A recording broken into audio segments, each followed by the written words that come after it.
Hola, bueno, vamos a ver Nernst, que Nernst, su fórmula es igual a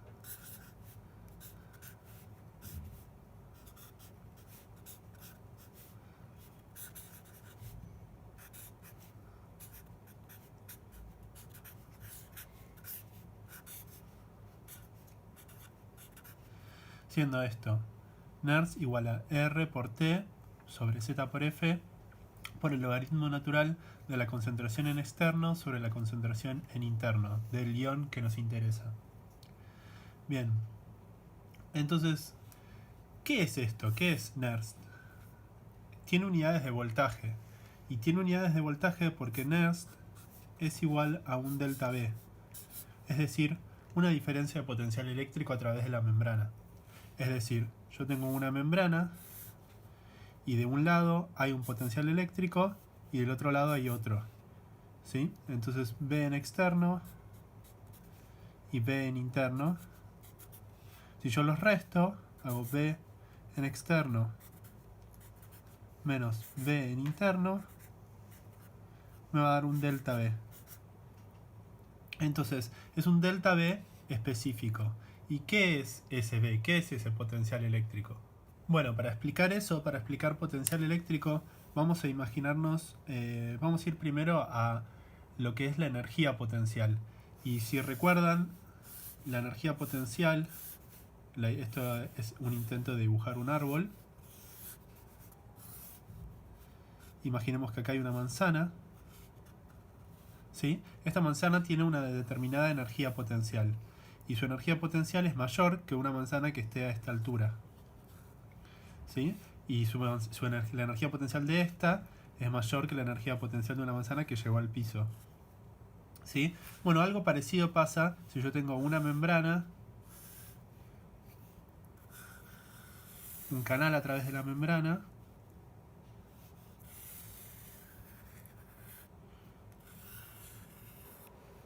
¿sí?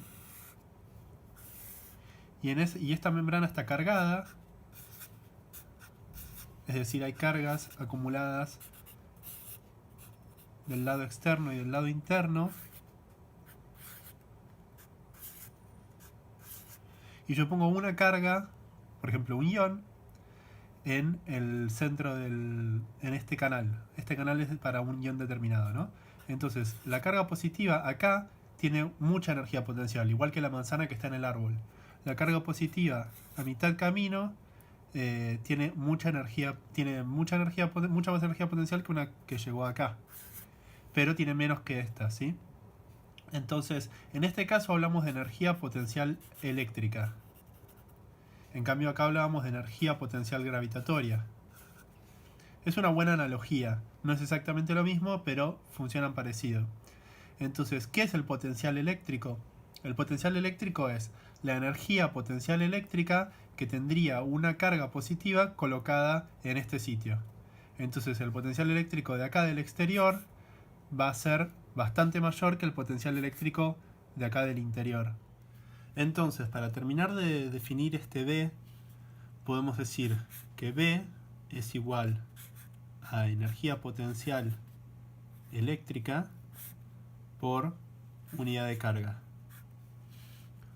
No se preocupen mucho por esta definición, pero sí que se entienda lo que explicamos antes. Entonces, volviendo a Nernst, ¿qué son el resto de las cosas que están del lado derecho? Bueno, R es la constante de los gases ideales. Y en este caso lo que está tratando de describir es describe cómo se comportan las moléculas en solución, que se comportan bastante parecido a los gases ideales. T es la temperatura. O sea que esto de acá arriba me está hablando de la energía que poseen las moléculas por su agitación térmica.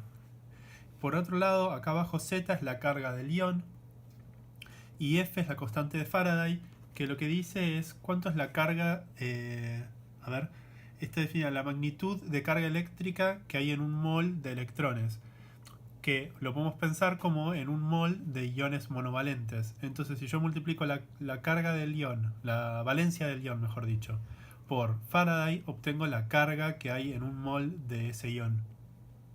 Y luego tengo el logaritmo natural de la concentración externa sobre interna. Vamos a ver un poco de dónde viene NERST para entender un poco cómo se llega a esto y qué es exactamente lo que significa. Entonces, para entender un poco de dónde viene NERST, vamos a ver qué es el potencial electroquímico, que está determinado por esta fórmula. R por T, esto es potencial electroquímico.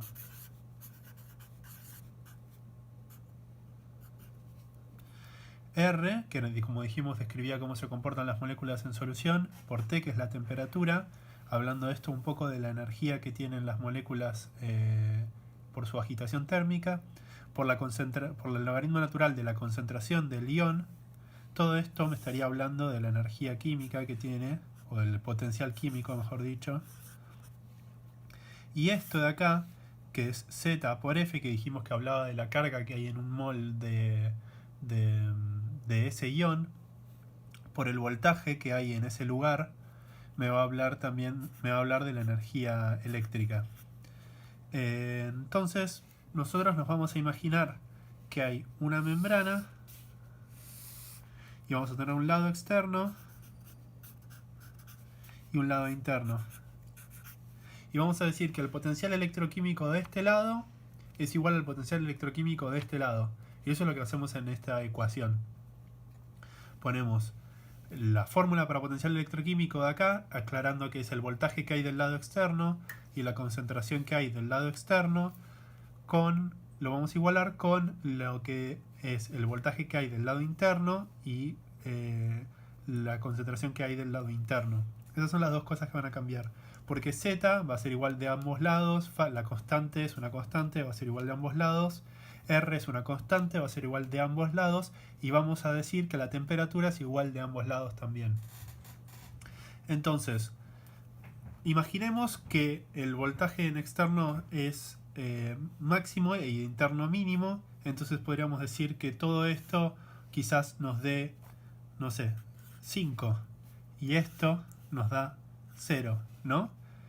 Pero tranquilamente esto se puede dar y que esta igualdad se cumpla, porque tranquilamente esto puede ser 6 y esto 1. Y la variable, si dijimos que R es constante y T es constante, va a ser la concentración. Entonces vamos a tener que esto está muy concentrado acá. Imaginemos que este ion es, no sé, calcio, y muy poco concentrado acá. Pero a su vez el voltaje es mucho mayor del lado externo.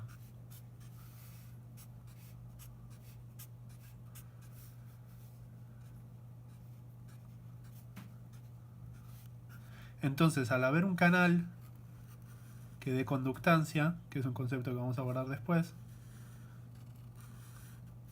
el flujo neto va a ser 0. Es decir, el gradiente químico, es decir, esto menos esto, va a ser lo mismo que el gradiente eléctrico, que es esto menos esto. Entonces, para volver a NERST, que es lo que se toma y se pide que se entienda a fondo, quiero aclarar que este es el origen. Agarramos esta ecuación y la desarrollamos y vamos a llegar a NERST. Es decir, vamos a hacer acá rápidamente un repaso de cómo se desarrolló esto, pero lo importante es que entiendan que a partir de una situación de equilibrio electroquímico se llega a NERST. Y NERST es una fórmula que es únicamente válida para un estado de equilibrio electroquímico. Entonces, tomamos los términos que referían a energía química, y los pusimos a ambos a la izquierda. Este, digamos, pasó restando. Hice lo mismo con los términos que hacen referencia a energía eléctrica, pasaron para el lado derecho, este pasó restando. Luego hicimos factor común de ambos lados, luego aplicamos la regla de que una resta de logaritmos es lo mismo que el logaritmo de la relación. Acá simplemente pasamos la notación de dejarlo como una resta, lo pusimos como un delta B, y por último pasamos dividiendo F por Z, es decir, Faraday por la valencia. y queda Nernst. Entonces, ¿qué es Nernst? Es una fórmula que, tomando los datos de la concentración del lado externo de la membrana del ion, de la concentración del lado interno de la membrana del ion, de la valencia del ion, de la temperatura en la que estamos, e ingresando los datos de las constantes respectivas, me va a dar un valor de una diferencia de potencial a través de la membrana. Recordemos qué significa esto. Significa que hay un potencial afuera y un potencial adentro, y me está diciendo cuál es la diferencia entre uno y otro, ¿no? ¿Y qué pasa en esa diferencia de potencial específica? Para este ion específico, el gradiente electroquímico va a ser cero, es decir, vamos a estar en estado de equilibrio electroquímico. ¿Y por qué es importante eso? Porque me permite decir que en ese momento el flujo neto va a ser cero.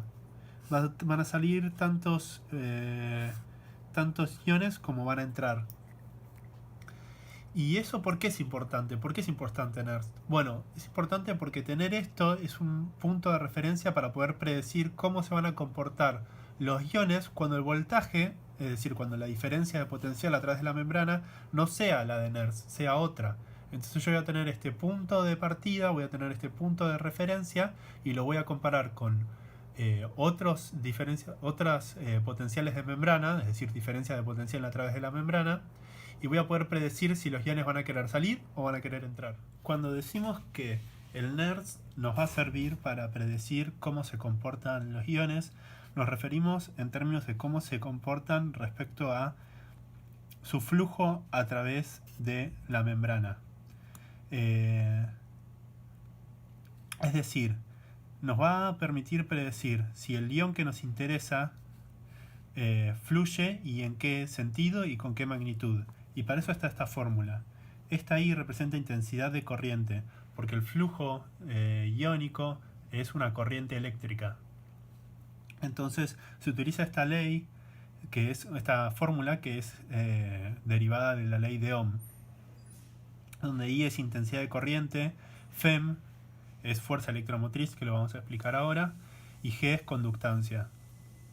En este caso la conductancia está dada por cuántos canales están abiertos, cuántos canales específicos para este ion están abiertos en este momento. Entonces tengo conductancia para el ion, intensidad de corriente para el ion y fuerza electromotriz para el ion. Entonces, por convención o porque los electrodos se colocan del lado externo, las corrientes van a ser positivas cuando salgan cargas positivas. ¿Por qué? Porque las cargas positivas se acercan a mi electrodo. En cambio, cuando las cargas esto daría una corriente, un I positivo. En cambio, cuando las cargas positivas entren, esto me va a dar un I negativo. ¿Por qué? Porque se alejan de mi electrodo. Y lo inverso pasa con las cargas negativas. Cuando una carga negativa sale, se acerca a mi electrodo, lo cual me da una I positiva, una I negativa, y cuando una carga negativa entra, se aleja de mi electrodo, lo cual me da una I positiva. Entonces, ¿qué es esta fuerza electromotriz? También se lo puede pensar como el gradiente electroquímico, la fuerza electroquímica o básicamente la fuerza impulsora para esta corriente. Y se la determina como potencial de membrana menos Nernst del ion. Y fíjense que va a definir el signo que va a tener la corriente. ¿Por qué? Porque conductancia tiene siempre signo positivo. Existe o no existe conductancia, pero no puede tener signo negativo. En cambio, esta fuerza puede ser para un lado o para otro. Y en ese sentido me va a dar corrientes positivas o negativas dependiendo de qué ion estemos hablando. Depende si es un ion positivo o negativo, ¿no? Entonces, ¿por qué se determina la fuerza electromotriz de esta manera? ¿Por qué una resta, en principio? Una resta porque lo que estamos viendo es una diferencia. Es una diferencia entre una situación real y una situación ideal. Fíjense que ambos son potenciales de membrana, es decir, diferencias de potencial eléctrico a través de la membrana, como charlamos antes, para ser más específicos. Pero podemos decir que ambos son potenciales de membrana. Este es el potencial de membrana que tenemos en este momento. No sabemos cuál es, ¿no? Podrían ser iguales, pero lo más probable es que no. Y este es el potencial de membrana de la situación ideal, de la situación de equilibrio. Entonces los estamos comparando y esto nos va a dar una diferencia y eso nos va a determinar la fuerza electromotriz. Ahora lo vamos a explicar mejor con ejemplos. Entonces tenemos, por ejemplo, una posibilidad. Vamos a hablar del NERS del sodio. Recordemos cómo se calculaba NERS. NERS siendo igual a R por T sobre Z por F por el logaritmo natural de las concentraciones en externo sobre las concentraciones en interno. Entonces tengo los valores de las concentraciones y conozco la valencia, que es más 1, ¿no? Entonces calculo el NERS y con las concentraciones que conozco me da que el NERS del sodio es igual a más 55 milivolts. ¿Sí? Y voy y mido el potencial de membrana de esta célula y me da que es más 55 también.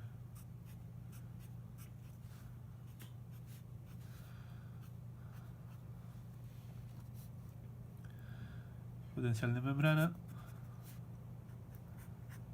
más 55 milivolts. O sea que estamos en el equilibrio electroquímico del sodio. Y como charlamos, esto va a querer decir que el gradiente químico es igual al gradiente eléctrico, pero con sentido opuesto. Es decir, el gradiente electroquímico es 0, pero eso es gracias a que se están compensando los gradientes químicos y eléctricos, como habíamos charlado antes. Entonces podemos representar el gradiente químico así, como un vector entrante, y el gradiente eléctrico así como un vector saliente de la misma magnitud. Eso es clave, es de la misma magnitud, pero de sentido opuesto. ¿Por qué entrante el gradiente químico? Porque está muchísimo más concentrado en el exterior el ion que en el interior. ¿Por qué saliente el gradiente eléctrico? Porque está cargada positivamente en el interior y negativamente en el exterior. Yo nunca lo dije esto, pero es obvio, o quiero decirlo ahora para aclararlo, que es que las cargas positivas se rechazan entre sí y las cargas con sentido opuesto se atraen, es decir, las cargas positivas con las negativas se atraen y el sodio está cargado positivamente, ¿no? Entonces todo lo que hablamos antes se para un poco sobre eso. Imaginemos ahora otra situación. No voy a dibujar el canal porque en realidad no hace falta, porque no vamos a ver corriente de momento. Imaginemos una situación donde el potencial de membrana cambia, lo cambiamos nosotros artificialmente si quieren, y ahora es más 75 milivolts. Sin embargo, las concentraciones a ambos lados del sodio no cambiaron, ¿no? Sigue estando muy concentrado afuera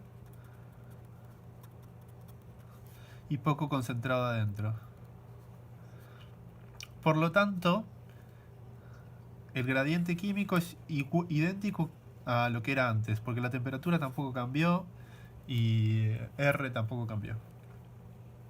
Bien. Entonces, ¿qué va a pasar con este nuevo potencial de membrana? Bueno, lo que va a pasar es que va a cambiar. Esto estoy tratando de representar que está más cargado que antes. Y el gradiente eléctrico va a ser mayor que antes. ¿Sí? Entonces, vamos a representarlo con un vector más grande. ¿De acuerdo? Entonces, hay algo que yo ahora yo no puedo predecir cómo van a fluir los iones. Si yo tuviera un canal, si yo ahora colocara un canal acá, es decir, diera conductancia para el sodio, ¿cómo predigo hacia dónde van a ir los iones? Bueno, una forma bastante visual es hacer una suma de vectores. Sin ponernos muy matemáticos ni nada, simplemente así a ojo. En el primer caso, la suma de vectores daría 0. ¿Por qué? Porque tienen la misma magnitud y signo opuesto. Si yo sumo más 5 más menos 5, me va a dar 0. ¿Se entiende?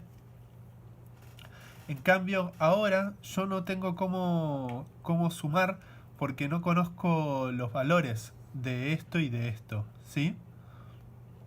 En primer lugar, yo tampoco conozco los valores de esto, ¿sí? Entonces esto es un número asignado. Yo se lo estoy poniendo a ustedes de ejemplo, pero la realidad es que no tenemos la medición de esto. Lo único que tenemos es la medición de esto. Nosotros conocemos que el voltaje es más 55 y el de equilibrio. Y sabemos que cuando ese voltaje exista va a haber un gradiente químico opuesto y de la misma magnitud. Pero no sabemos cómo es ese gradiente químico, no lo medimos. Entonces vamos a tener un problema acá al querer sumar, porque acá yo no sé que son iguales. Acá sé que son iguales, acá no lo sé. Entonces, en vez de poder sumar los vectores, que es algo que no puedo hacer, lo que voy a hacer es tomar este vector, que lo conozco, o por lo menos conozco parte de él, y lo que voy a hacer es restarle este. En vez de sumarle este, le resto el opuesto. Se ve que este gradiente eléctrico es opuesto a este y opuesto a este y de la misma magnitud. Las concentraciones no cambiaron. Entonces este gradiente químico es el mismo que había acá. Este gradiente eléctrico es opuesto y de la misma magnitud. Entonces yo en vez de sumar estos dos vectores, tomo este y le resto esto. Y es lo que estoy haciendo acá. Estoy tomando el potencial de membrana más 75 milivolts, le estoy restando el NERS, que es la situación ideal, y me va a dar un valor. Más 75 menos más 55 me da más 20 milivolts. Y esa es la fuerza electromotriz que tiene este ion. Lo que estamos haciendo es poner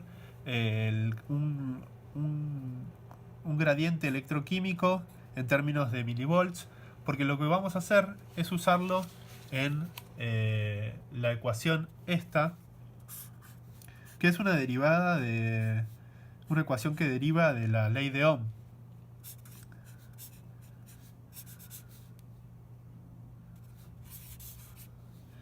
Entonces con esto vamos a determinar una corriente eléctrica. Y así vamos a abordar el tema del flujo de los iones a través de la membrana.